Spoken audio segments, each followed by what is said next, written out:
जैसा कि last episode में हमने देखा कि टैंग शैंग और बाकी सबकी ओपोनेंट इस बार कैंग हुई स्कूल है और ये वही स्कूल है जिसने शुरुआत में टैंग शैंग से लड़ाई की थी और मिस्टर ज़ाई इनकी लड़ाई में आए थे और कैंग हुई स्कूल के लीडर को कूट डाला था। कैंग हुई स्कूल के मास्टर को भी टैंग शैंग ने मार डाला है और अब ये कैंग हुई स्कूल श्रेक स्कूल के साथ रिंग के अंदर लड़ने वाला है। टैंग शैंग और बाकी सब अब रिंग के अंदर जाने लगते हैं, लेकिन तभी रास्ते में फैंग सियाओतियान उन्हें रोक लेता है। फैंग सियाओतियान वही लड़का है जिसे टैंग शैंग को हराने का बोला गया है, क्योंकि अगर टैंग शैंग को वो हरा देगा तो उसकी मनपसंद की लड़की उसकी गर्लफ्रेंड बन जाएगी। अब वो उनसे भी सेम बात कहता है और टैंग शैंग और बाकी सब समझ जाते हैं कि ये जरूर कोई मेंटल केस है। अब फिर रिंग के अंदर दोनों टीम एक दूसरे के सामने लाई जाती हैं और वो अपनी अपनी सोल पार सबको दिखाती हैं। कैंग हुई स्कूल के अंदर 7 लोग थे जो बैटल को लड़ रहे थे और वो सातों मिलकर एक फॉर्मेशन बनाते हैं।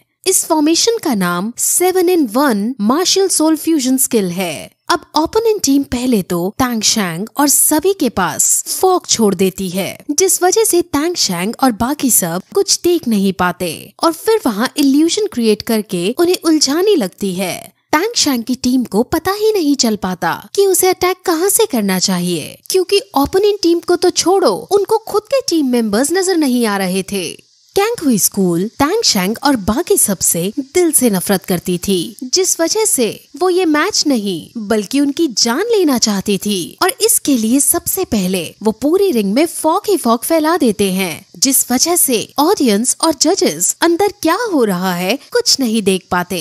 डीन इस मैच को रुकवाने लगता है क्योंकि उसे पता है कि कैंग हुई स्कूल श्रेक स्कूल को मारना चाहता है, लेकिन ग्रैंड मास्टर जानता है कि टैंग शैंग ऐसे हमलों से आसानी से बच सकता है, इसलिए वो डीन को शांत करवाता है। वही टैंग शैंग जो कैंग हुई स्कूल की चाल को समझ चुका था और जान चुका था कि कैंग हुई स्कूल एक राक्षस है, इसलिए वो एक प्लान बनाता है। कैंग हुई स्कूल के बच्चे इल्यूजन्स को पैदा करते हुए सभी टीम मेंबर्स के पीछे जाकर उन्हें चाकू मारने लगते हैं, लेकिन तभी टैंग शैंग अपने दोस्तों को अपनी ब्लू सिल्वर प्लांट से दूर फेंककर आसपास कई सारी एनर्जी छोड़ देता है और वो इतनी हाई इंटेंस एनर्जी छोड़ता है कि कैंग हुई स्कूल के बच्चे घायल नहीं बल्कि बेहोश हो जाते हैं। वो अब कई सालों तक रिकवर नहीं होने वाले हैं। अब वहाँ से फॉग हटता है और टैंग शैंग भी इंजर्ड होने की एक्टिंग करने लगता है। उसके टीम मेंबर्स भी समझ जाते हैं और वो टैंग शैंग की तरह घायल होने की ऑस्कर लेवल की एक्टिंग करते हुए बाहर आते हैं। सबको लगता है कि कैंग हुई स्कूल मर गया है, लेकिन रेफरी देखता है कि उसकी सांसें चल रही हैं। लेकिन सभी टैंग शैंग को बहुत क्रूएल बता रहे होते हैं, लेकिन एक पक्ष ये भी कहता है कि टैंग शैंग क्रूएल नहीं है, क्योंकि इस फाइट में वो भी घायल हुआ है और ये किस्मत की बात है कि कौन कितना ज्यादा घायल हुआ है। यानी टैंग शैंग ऐसा करके सिंपैथी ले रहा होता है। हालांकि जो कुछ टैंग शैंग ने किया वो ऑडियंस देख नहीं पाई थी, क्योंकि वहाँ पर फॉग ही फॉग था, लेकिन उन्हें थोड़ा अंदाजा था। अब टैंग शैंग वापस आने लगता है, लेकिन डीन फ्रांडर उसे बताता है कि क्योंकि उनकी जान जाते जाते बची है, इसलिए तुम पर अटेम्प्ट टू मर्डर के केस में इन्वेस्टिगेशन होगी और यहाँ एक कमेटी बिठाई जाएगी जो तुमसे पूछताछ करेगी। जिस पर जब टैंग शैंग ये पूछता है कि मैं उनके सामने क्या जवाब दूं, तो डीन कहता है कि तुम उनसे कहना कि तुम्हें कुछ नहीं पता है। वहाँ फॉग ही इतना था कि किसने कब और कौन सा अटैक किया कुछ पता ही नहीं चला। अब ऑर्गेनाइजेशन कमेटी आ जाती है और इसके अंदर सैलस और निंग रोंग रोंग के फादर सुनवाई करने वाले बनते हैं। निंग रोंग रोंग के फादर तो टैंग शैंग के प्रति सिंपैथी रखते हैं, लेकिन सैलस टैंग शैंग से नफरत करता है और वो कैसे न कैसे करके श्रेक स्कूल से निकलना चाहता है। सैलस उस पर इल्जाम लगाने लगता है कि तुमने उन्हें मारने की कोशिश की है, लेकिन डीन ऑस्कर लेवल एक्टिंग करते हुए उन्हें समझाता है और कहता है कि हमारे बच्चे भी इस मैच में घायल हुए थे और जैसे तुम्हें भी कुछ नहीं पता चला कि आखिर वहाँ क्या हुआ था, ऐसे ही टैंग शैंग और बाकी बच्चों को भी नहीं पता चला कि ये सब वहाँ हुआ कैसे। सैलस उनकी चाल को समझ जाता है और वो उनसे यहाँ से जाने को कहता है, लेकिन तभी डीन टैंग शैंग को बुलाता है और टैंग शैंग भी घायल होने की एक्टिंग करता हुआ उनसे मना करने लगता है, लेकिन सैलस अब भी नहीं मान रहा होता है और तभी वहाँ ग्रैंड मास्टर आ जाते हैं। ग्रैंड मास्टर उसके सामने टियान हाउ का दिया हुआ बैज फेंकता है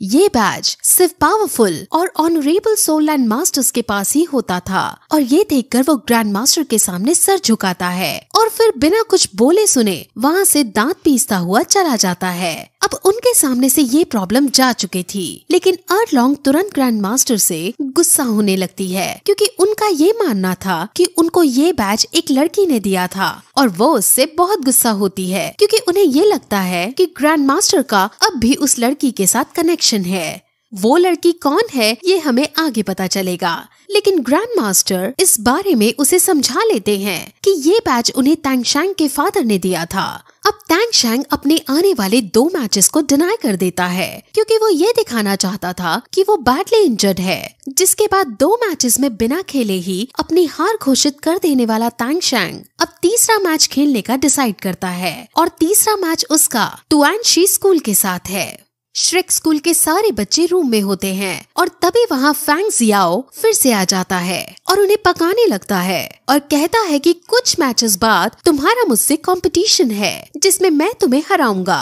वो अपनी बचकानी हरकतों से टीम मेंबर्स को भी तंग करने लगता है। वही तियान स्कूल के टीम मेंबर्स सामने आते हैं और उस टीम के अंदर सारी की सारी लड़कियां ही थी और उनमें से एक लड़की मिस्टर दाई को देखकर उसे पसंद करने लगती है।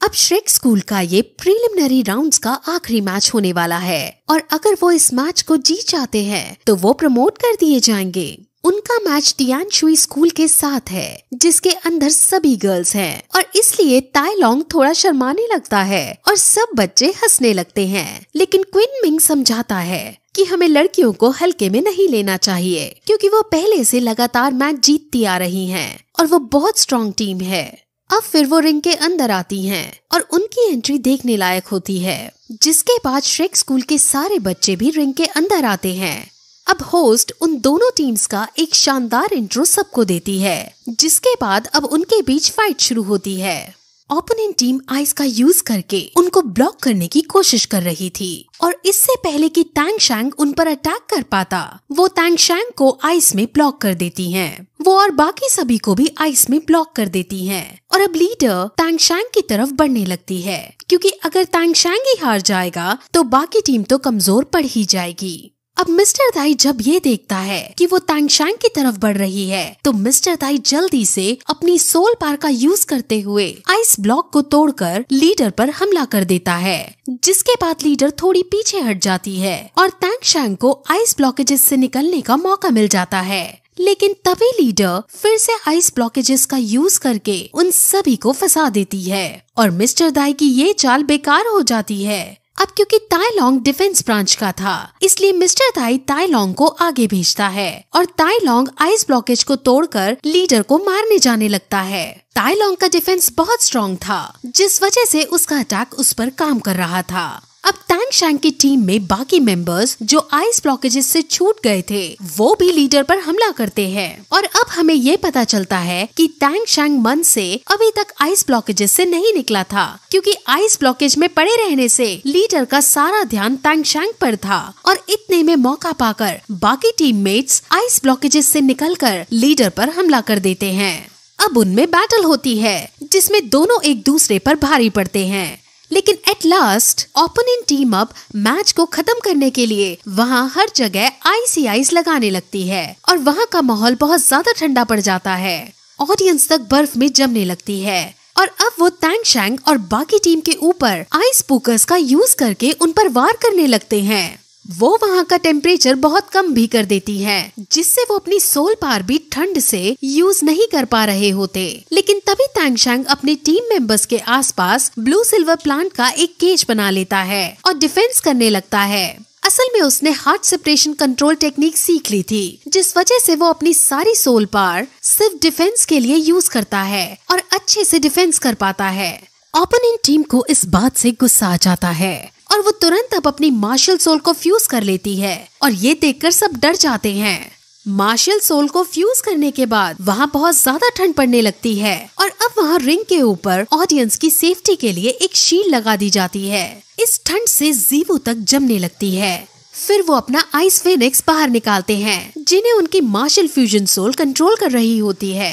अब टैंग शैंग समझ जाता है कि वो इस सोल पावर से नहीं बच पाएगा और सब अब दुखी होने लगते हैं। और टैंग शैंग भी दुखी होकर अब ये डिसाइड कर लेता है कि अब उसके पास और कोई चारा नहीं बचा है, इसलिए वो अब अपनी सेकंड मार्शल सोल का यूज करके ही रहेगा, जिस पर वो अपना साथ देने के लिए मिस्टर दाई को अपने साथ लेता है और वो खुद अपनी 4 स्पिरिट रिंग का यूज करते हुए आगे बढ़ता है और उन पर हमला कर देता है, जिसके बाद ये एपिसोड फिर खत्म हो जाता है।